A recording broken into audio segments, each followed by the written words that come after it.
अपन आज डिस्कस करने वाले हैं जेईई एडवांस 2018 में पूछा गया क्वेश्चन। देखिए, liquids A and B form an ideal solution over the entire range of composition at temperature T. Equimolar binary solution of liquid A and B has vapor pressure 45 torr. At the same temperature, a new solution of A and B having mole fractions chi A and chi B respectively has vapor pressure 22.5 torr. The value of chi A upon chi B in the new solution is given that the vapor pressure of pure liquid A is 20 torr at the temperature T. तो देखिए, ये question जो है वो Raoult's law पर based है। इस question में अपन को ये बोला गया है कि अपन लिक्विड ए और लिक्विड बी को लेकर एक सॉल्यूशंस बनाते हैं जिसका वेपर प्रेशर 45 टॉर है, ठीक। और ये इक्विमोलर सॉल्यूशंस है, मतलब अपन ने दोनों को सेम मोल्स में लिया है, मतलब दोनों के मोल्स ए और बी के सेम है, तब वेपर प्रेशर कितना है 45 टॉर है। अब बोला गया है कि एक नया सॉल्यूशंस लिक्विड ए और लिक्विड बी को लेकर ही बनाया जाता है। अब उसका जो वेपर प्रेशर है वो 22.5 टॉर हो जाता है। तो बोला गया है कि नए सॉल्यूशंस में काई ए और काई बी का जो रेशियो है वो क्या होगा। तो देखिए, ये जो क्वेश्चन है वो डेफिनेटली राउल्स लॉ के फर्स्ट केस पर बेस्ड है। और फर्स्ट केस अपना क्या बोलता है, देखिए, टोटल वेपर प्रेशर अगर अपन बोले सॉल्यूशंस का जो वेपर प्रेशर होता है वो होता है PS equal to chi A PA nought plus chi B PB nought, ठीक, ये होता है। अब अपने क्वेश्चन में क्या दिया हुआ है कि ये कैसा सॉल्यूशंस है, देखिए इक्विमोलर बाइनरी सॉल्यूशंस है। तो अपन इसके लिए बोल सकते हैं, देखिए, फॉर इक्विमोलर बाइनरी सॉल्यूशन। अब इक्विमोलर है, मोल्स इक्वल है, तो मोल फ्रैक्शन भी इक्वल होगा, काई ए इक्वल टू काई बी, और इक्वल होगा, दो ही कंपोनेंट है तो इसकी वैल्यू कितनी होगी, दोनों मिलाकर अपन को पता है मोल फ्रैक्शन का सम जो है वो 1 होता है। अब जब दो ही है और दोनों इक्वल है तो डेफिनेटली मोल फ्रैक्शन जो होगा वो 0.5 होगा। तो अपन को यहाँ पर वैल्यू पुट करते हैं। देखिए, PS दिया हुआ है अपना क्वेश्चन में, देखिए गिवन कितना है 45 टॉर, तो यहाँ पर अपन रखते हैं, देखिए 45।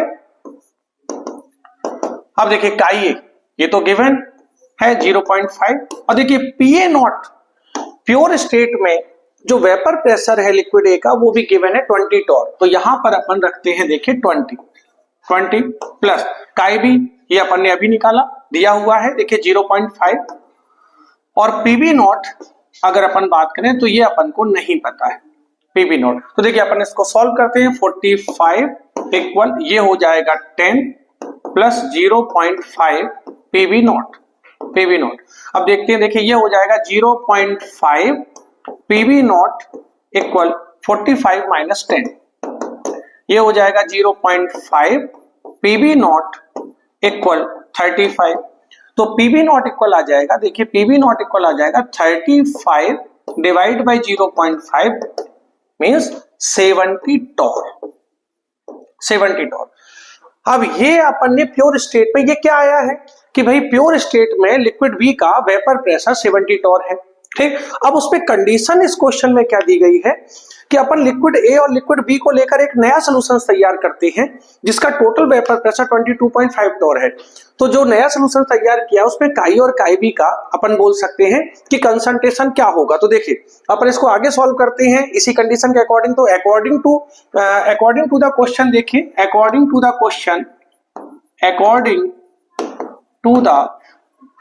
क्वेश्चन है ना। अब क्वेश्चन के अकॉर्डिंग अगर अपन चले तो देखिए PS equal to chi A PA nought plus chi B PB nought, ठीक। देखिए नई कंडीशन, नए सॉल्यूशंस के लिए अपन ने इक्वेशन लिखी है और बाद में उसका वेपर प्रेशर कितना हो गया, देखिए क्वेश्चन में गिवन है 22.5। अब काई ए ये तो अपन को फाइंड आउट करना है, काई ए PA नॉट अपन को पहले से देखिए क्वेश्चन में गिवन था, है ना, 7 कितना गिवन था, देखिए ये था गिवन PA नॉट, देखिए ये 20 था, 20 टॉर। तो देखिए ये हो जाएगा आपका 20, और देखिए काई बी ये अपन को अगेन फाइंड आउट करना, PB नॉट अभी अपन ने निकाला 70 टॉर। अब यहां पर अगर अपन गौर करें तो देखिए काई ए और काई बी दोनों ही अननोन है। अब दोनों क्वांटिटी अननोन है तो अपन कैसे निकाल सकते हैं, तो अपन देखिए यहां पर जानते हैं कि जब दो ही कंपोनेंट होते हैं तो मोल फ्रैक्शन का सम दोनों कंपोनेंट के लिए जो होता है वो हमेशा 1 होता है। तो अपन यहाँ पर अगर काई बी इक्वल टू रखना चाहें तो लिख सकते हैं 1 माइनस काई। अब दोनों को मतलब अपन काई ए के रिस्पेक्ट में ले आएंगे, काई ए के रिस्पेक्ट में, तो एक वैल्यू तो निकल ही आएगी। तो अपन यहां पर क्या करते हैं, देखिए 22.5 equal to chi A into 20। अब यहां पर अपन काई बी की जगह 1 माइनस काई ए ले सकते हैं, 1 माइनस काई ए 70। अब इसको अपन सॉल्व करते हैं, देखिए 22.5 इक्वल टू 20 काई ए, इसका मल्टीप्लाई करते हैं प्लस 70 माइनस 70 काई ए। अब देखिए माइनस के 70 का आइए और प्लस के 20 का आइए, तो ये हो जाएगा 22.5 इक्वल टू, देखिए ये हो जाएगा आपका 70 माइनस 50 का आइए। ठीक, अब अपन इसको सॉल्व करके देखें, ये अपन इधर ले आते हैं तो ये हो जाएगा 50 का आइए इक्वल टू 70 माइनस 22.5।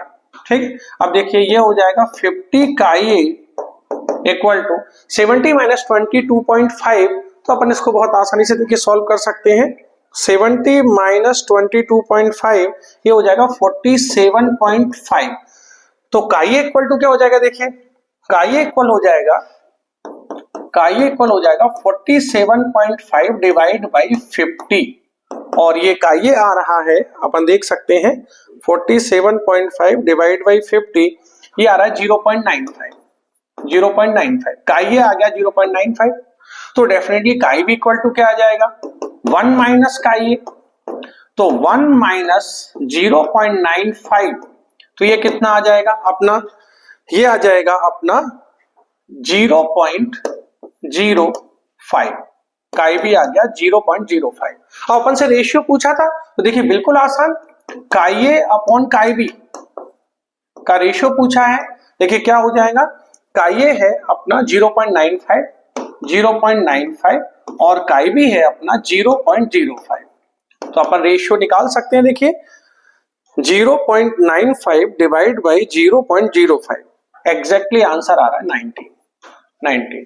ठीक, तो अपना आंसर आया 19। इसमें ऑप्शन गिवन नहीं थे, अपन को डायरेक्टली आंसर निकालना था, तो आंसर आया अपना 90। देखिए एडवांस का क्वेश्चन है, लेकिन अपन ने बेहद आसानी से इसको सॉल्व कर लिया। और रियल बात बोलूं तो कोई क्वेश्चन टफ नहीं होता, बस हमको अप्रोच लगाना नहीं आती। आप एडवांस के क्वेश्चन भी अगर करते हैं, अगर आप सही अप्रोच लगाते हैं, तो एडवांस के क्वेश्चन भी आपको बेहद आसान लगने लगेंगे। और नहीं तो मैं आपको सिखा ही रहा हूं, आप मुझे देखते रहिए, आपको एडवांस के क्वेश्चन बिल्कुल आसान लगेंगे।